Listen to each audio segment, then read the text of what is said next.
वही सफल होता है जिसका काम उसे निरंतर आनंद देता है। नमस्कार दोस्तों, मैं Premchandra. Welcome to my YouTube channel pre exam training. दोस्तों, प्रैक्टिस सेट 66 लेकर हम आपके सामने आए हैं। बहुत अच्छे 46 आज भी सवाल कराए जाएंगे, इसलिए सब देखो सब सीखो। जिसे देखना है वो देखें और कुछ सीखें। बहुत विनती कर लिया, लोग नहीं देखना चाह रहे, मत देखें, लेकिन जो लोग बने हुए हैं उनको फ़ायदा ज़रूर मिलेगा। इसलिए जो लोग बने हुए हैं देखते रहें और कुछ समझते रहें और अपनी तैयारी में चार चांद लगाते रहें। आइए देखें आज का पहला सवाल। निम्नलिखित में से किसने भारतीयों के लिए पाश्चात्य संस्कृति को लागू करने की वकालत की थी? Lord Macaulay, Lord Clive, Warren Hastings, Lord Cornwallis. Lord William Bentinck के समय मैकाले ने अंग्रेजी शिक्षा के लिए सिफारिश किया था। इन्हीं के द्वारा कानून का वर्गीकरण किया गया, इसलिए सही जवाब आपका लॉर्ड मैकाले। ध्यान रखिएगा, नहीं जानते हैं तो नोट करते हुए चलिएगा, आपके फ़ायदे के लिए ही है। आइए देखिए अगला सवाल। निम्नलिखित में से किस देश के साथ हड़प्पनों का व्यापारिक संबंध था? चीन, जापान, मेसोपोटामिया, रोम। बहुत लोग जानते होंगे इसका सही जवाब है मेसोपोटामिया। हड़प्पा काल में विदेशी व्यापार मेसोपोटामिया सहित अनेक देशों से था। मेसोपोटामिया से लाजुबर्त आयात किया जाता था, इसलिए ध्यान रखिएगा। आइए देखिए अगला सवाल। निम्न में से कौन वैदिक देवता नहीं थे? इंद्र, वरुण, कार्तिकेय और रुद्र। और ई ऑप्शन बीपीएससी का खास ऑप्शन। इसमें जो है सही जवाब आपका सी, कार्तिकेय। ऋग वैदिक आर्यों ने देवताओं को 3 भागों में वर्गीकृत किया है। आकाश के देवता में सूर्य, दौस और मित्र, पवन, विष्णु, उषा, सविता, त्रित, वरुण आदि। और दूसरे अंतरिक्ष के देवता में इंद्र, मरुत, रुद्र, वायु, वर्जन्य आदि। और तीसरा पृथ्वी के देवता में अग्नि, सोम, पृथ्वी, बृहस्पति, सरस्वती तथा नदियां हैं। इसमें कार्तिकेय का नाम कहीं नहीं है, इसलिए ध्यान रखिएगा। आइए देखिए अगला सवाल। निम्नलिखित में से कौन सा कथन बुद्धि की ईश्वर की अवधारणा के विकल्प में सत्य है? बुद्धि की ईश्वर की अवधारणा के विषय में सत्य है। आप ऑप्शन देख लीजिए। ईश्वर का अस्तित्व है, ईश्वर का अस्तित्व नहीं है, इसमें कौन सा होगा? इसका सही जवाब है ईश्वर का अस्तित्व नहीं है। सही जवाब बी। बौद्ध धर्म में आत्मा और परमात्मा की परिकल्पना नहीं है, लेकिन पुनर्जन्म की मान्यता है। बौद्ध धर्म और जैन धर्म दोनों ही ईश्वर को नहीं मानता है। समझ गए होंगे अच्छी तरह से। आइए देखिए अगला सवाल। अच्छा लगे तो लाइक बटन जरूर दबाइएगा। आइए देखिए, निम्नलिखित में से कौन सा गुप्त काल का मंदिर है? इसमें से गुप्त काल का मंदिर कौन सा है? इसका सही जवाब है सी, देवगढ़ का दशावतार मंदिर। गुप्तकालीन दशावतार मंदिर देवगढ़, उत्तर प्रदेश में अवस्थित है। कुंदरिया महादेव मंदिर खजुराहों का निर्माण चंदेल शासक धंग देव द्वारा 999 ईस्वी में किया गया था। महाबलीपुरम तमिलनाडु का शोर तटवर्ती मंदिर का निर्माण पल्लव शासक नरसिंह वर्मन द्वितीय ने किया था, इसलिए इसमें जो है देवगढ़ का दशावतार मंदिर उत्तर प्रदेश में स्थित है। आइए देखिए अगला सवाल। बाकी सबके बारे में भी बता दिया गया, बहुत कभी कभी पूछ देता है।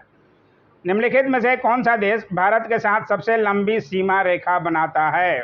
बहुत बार बताया गया है, ये भी बहुत अच्छा सवाल है, ये भी सवाल बार बार बनता है।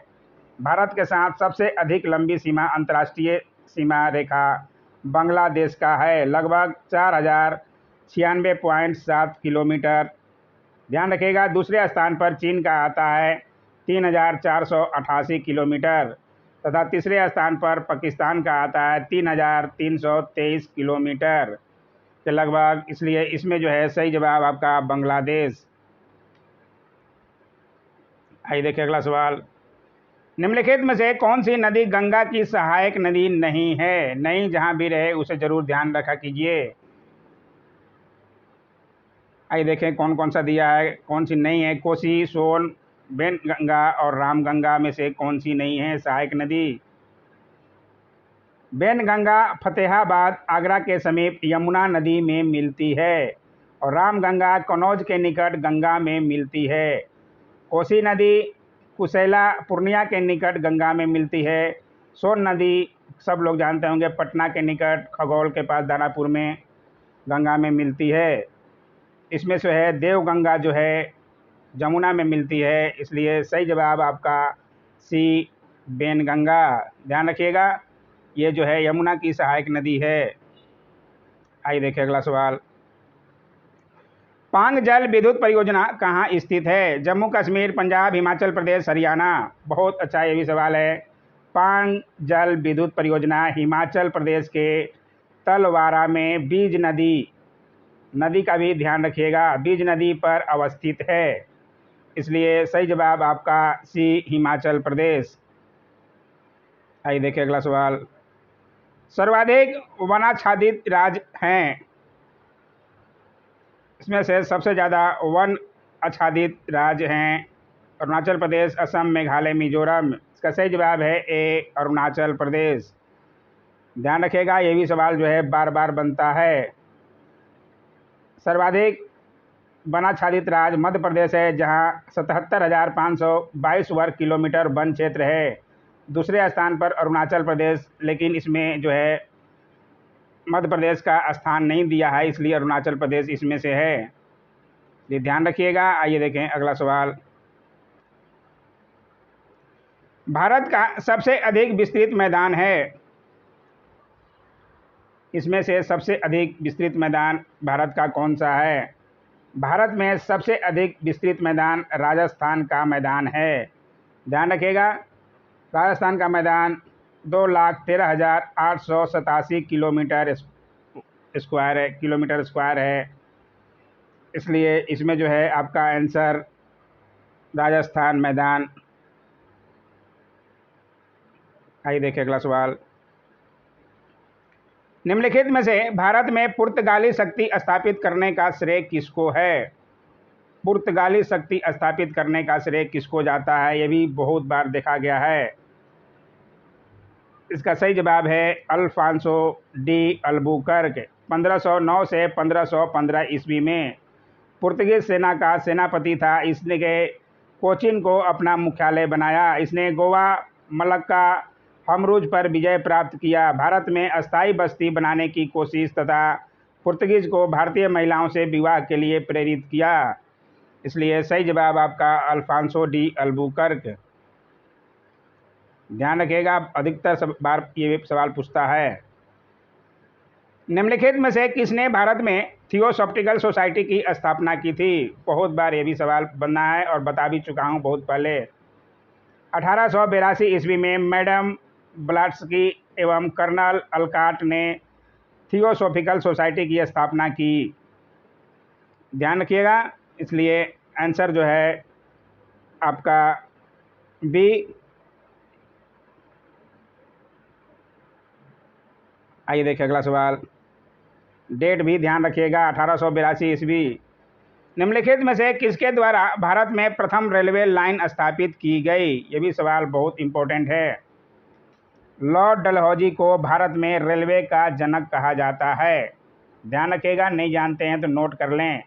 इन्हीं के शासनकाल में पहली बार 16 अप्रैल 1853 को मुंबई से थाने के बीच लगभग 34 किलोमीटर प्रथम रेल चलाई गई थी, इसलिए आपका सही जवाब डी लॉर्ड डलहौजी। आइए देखिए अगला सवाल। भारत का अंतिम वायसराय निम्नलिखित में से कौन था? अंतिम वायसराय इसमें से कौन थे भारत का? सही जवाब है लॉर्ड माउंटबेटन, सब लोगों को पता होगा। और भारत के पहले और आखिरी गवर्नर जनरल जो बने थे सी राजगोपालाचारी, ये भी जानते होंगे। इसके बाद जो है राष्ट्रपति का पद हो गया। आइए देखिए अगला सवाल। निम्नलिखित में से किसने सविनय अवज्ञा आंदोलन प्रारंभ किया? सविनय अवज्ञा आंदोलन, असहयोग आंदोलन, सब लोग को ये पता ही होगा। 14 फरवरी 1930 को साबरमती में कांग्रेस की एक बैठक में गांधी जी ने सविनय अवज्ञा आंदोलन शुरू किया था। ये बार बार सुनिएगा ध्यान से, यहाँ से प्रश्न बार बार बनता है। 12 मार्च 1930 को गांधी जी तथा उसके 79 सहयोगियों द्वारा दांडी यात्रा के लिए प्रस्थान सविनय अवज्ञा आंदोलन का प्रारंभ का संकेत था। 6 अप्रैल 1930 को दांडी तट पहुंचकर गांधी जी ने नमक कानून तोड़ा तथा उसके साथ ही सविनय अवज्ञा आंदोलन शुरू हो गया। पूरी बातें को आप ध्यान से सुनिए और समझ गए तो लिख भी लीजिए, क्योंकि यहाँ से सवाल बनता ही है। इसलिए सही जवाब आपका गांधी जी। बहुत इजी था लेकिन पूरा समझाया गया अच्छी तरह से, क्योंकि यहाँ बीपीएससी का ये खास टॉपिक है। जिस काल में कृषि कर्म का प्रादुर्भाव हुआ वह कहलाता है। कृषि कर्म का प्रादुर्भाव हुआ वह कौन सा काल कहलाता है? का सही जवाब है नवपाषाण काल। आइए देखिए अगला सवाल।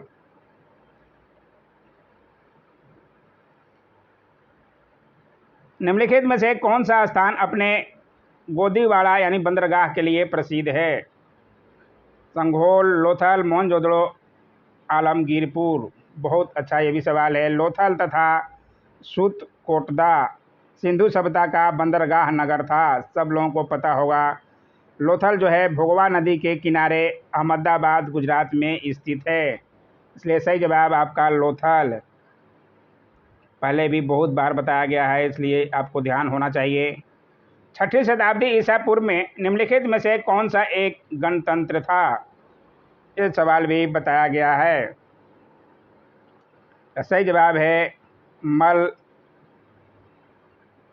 मल की राजधानी कुशावती थी। वर्तमान में इसे देवरिया उत्तर प्रदेश के नाम से जाना जाता है, इसलिए ध्यान रखिएगा। आइए देखिए अगला सवाल। बराबर की गुफाओं को अशोक ने किस संप्रदाय को दान में दिया था? बहुत अच्छा ये भी सवाल है, ये भी बार बार बनता है। अशोक के पौत्र दशरथ ने दिया था आजीवक के लिए, इसलिए सही जवाब आपका आजीवकों के लिए, आजीवक। आइए देखिए अगला सवाल। निम्नलिखित में से किसको शक संवत की स्थापना का श्रेय दिया जाता है?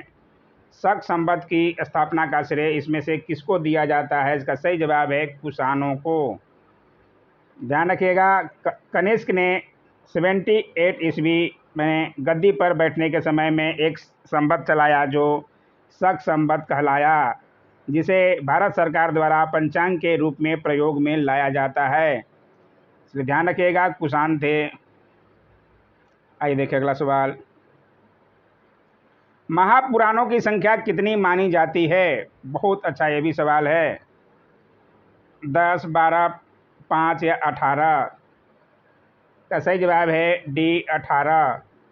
वेद की संख्या 4 है, उपवेद की संख्या भी 4 है, वेदांग की संख्या 6 है, महापुराण की संख्या 18 है, उपनिषद की संख्या 108 है, स्मृतियों की संख्या 4 तथा दर्शन की संख्या 6 है। ये भी ध्यान रखिएगा, इसलिए यहाँ पूछ रहा है आपका महापुराणों की संख्या तो 18 है।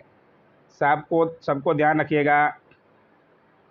आइए देखिए अगला सवाल। निम्नलिखित में से कौन सा अध्ययन केंद्र बौद्ध केंद्र के रूप में प्रसिद्ध नहीं था? इसमें से बौद्ध केंद्र के रूप में कौन सा प्रसिद्ध नहीं था?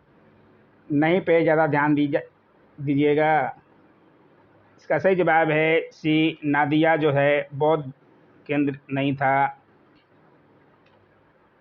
नदिया पश्चिम बंगाल में बांग्लादेश की सीमा पर अवस्थित है। भागीरथी और जंगाली नदी के संगम पर अवस्थित यह नगर प्राचीन काल से मध्यकाल तक शिक्षा का केंद्र स्थान रहा। यह तर्कशास्त्र के अध्ययन के लिए विख्यात था, न कि बौद्ध धर्म की शिक्षा के लिए, इसलिए ध्यान रखिएगा तर्कशास्त्र के लिए। निम्नलिखित में से फतेहपुर सीकरी के निर्माण का श्रेय किसको है? फतेहपुर सीकरी, ये भी बहुत अच्छा सवाल है। मुगल सम्राट अकबर ने 1571 ईस्वी में फतेहपुर सीकरी की स्थापना किया तथा राजधानी को आगरा से फतेहपुर सीकरी स्थानांतरित किया। बहुत अच्छा सवाल है और इजी, क्योंकि सब लोगों को इसका पता होना चाहिए। इसमें जो है अकबर का नाम नहीं दिया है, इसलिए आप समझ सकते हैं इसका आंसर ई होगा। आइए देखिए अगला सवाल। निम्नलिखित में से कौन अपने अनुयायियों द्वारा महबूब ए इलाही नाम से जाना जाता था? बहुत अच्छा ये भी सवाल है। महबूब ए इलाही के नाम से कौन जाना जाता था? इसका सही जवाब है, ये देख लीजिए ऑप्शन।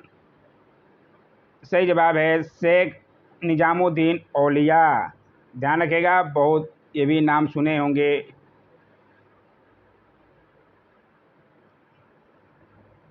शेख निजामुद्दीन औलिया चिश्ती सिलसिला के संत थे, ये भी ध्यान रखिएगा। आइए देखिए अगला सवाल। निम्नलिखित में से किसको कुतुब मीनार संपूर्ण करवाने का श्रेय मिला है?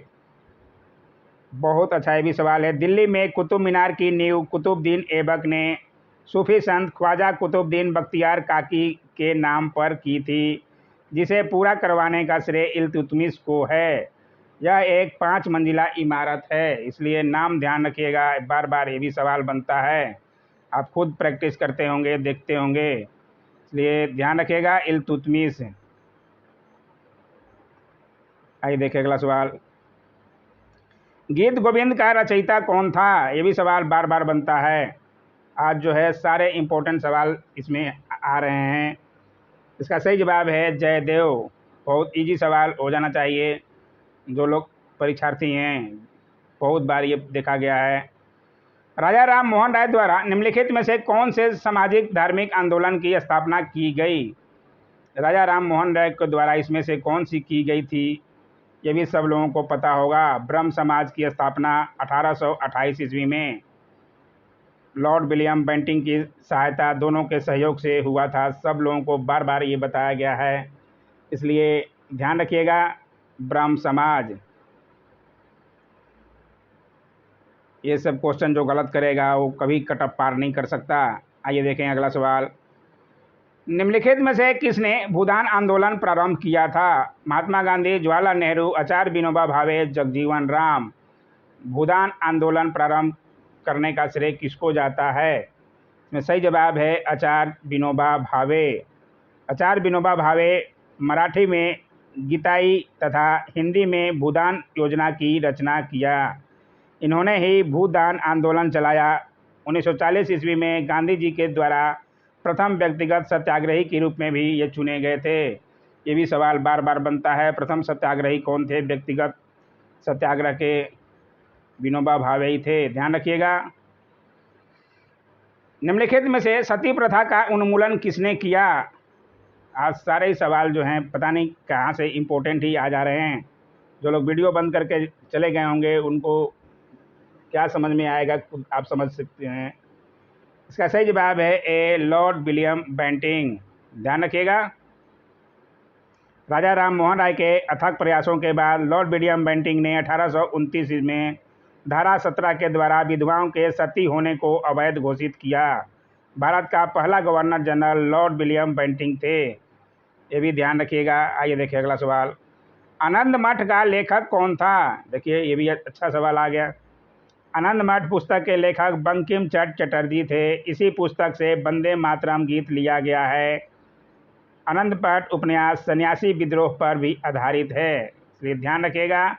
बंकिम चट्टोपाध्याय या बंकिम चंद्र चटर्जी कुछ भी कहा जाता है, इसलिए ध्यान रखिएगा। सही जवाब सी। आइए देखिए अगला सवाल। तराइन के द्वितीय युद्ध में निम्नलिखित में से कौन सा भारतीय शासक पराजित हुआ था? बहुत अच्छा ये भी सवाल है। तराइन का युद्ध किसके किसके बीच हुआ था? मोहम्मद गौरी और पृथ्वीराज चौहान के बीच। मोहम्मद गौरी पृथ्वीराज चौहान से 2 युद्ध तराइन के मैदान में लड़े थे। तराइन के प्रथम युद्ध 1191 ईस्वी में गौरी पराजित हुआ, परंतु दूसरे युद्ध 1192 ईस्वी में मोहम्मद गौरी ने पृथ्वीराज चौहान पर विजय प्राप्त किया था। इसलिए इसमें द्वितीय पूछ रहा है, कौन सा भारतीय शासक पराजित हुआ था? पृथ्वीराज चौहान। कि दोनों जो है तराइन का प्रथम और द्वितीय युद्ध पृथ्वीराज चौहान और मोहम्मद गौरी के बीच में हुआ था। इसलिए ध्यान रखिएगा, इसका सही जवाब इजी है ए। निम्नलिखित शासकों में किसको मलाया, सुमात्रा तथा जावा की विजय का श्रेय जाता है? बहुत ये भी सवाल इम्पोर्टेंट है। चोल साम्राज्य का सर्वाधिक विस्तार राजेंद्र प्रथम के शासनकाल में हुआ। बंगाल के पाल शासक महिपाल को पराजित कर राजेंद्र चोल प्रथम ने गंगैकोंड चोल की उपाधि धारण की। इसमें जो है मलाया, सुमात्रा तथा जावा के विजय का श्रेय जाता है सी राजेंद्र चोल प्रथम। ध्यान रखिएगा, राजेंद्र चोल प्रथम।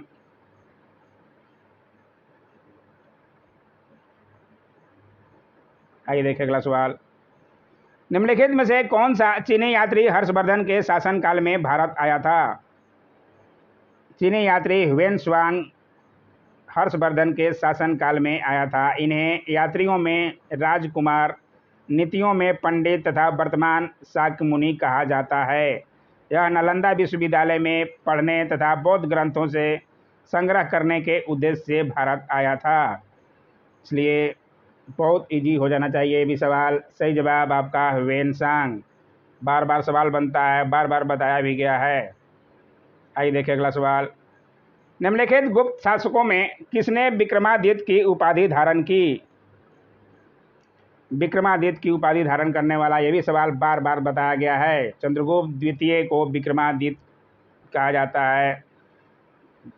आइए देखिए अगला सवाल। निम्नलिखित किस शासक के शासनकाल के विषय पर इब्न बतूता की पुस्तक रेहला प्रकाश डालती है? बहुत अच्छा ये भी सवाल है। किस शासक के शासनकाल के विषय में है इब्न बतूता की पुस्तक रेहला? ये भी आप नोट कर लीजिएगा, रेहला किसकी पुस्तक है, इस पे भी आता है। इसका सही जवाब है सी मोहम्मद तुगलक।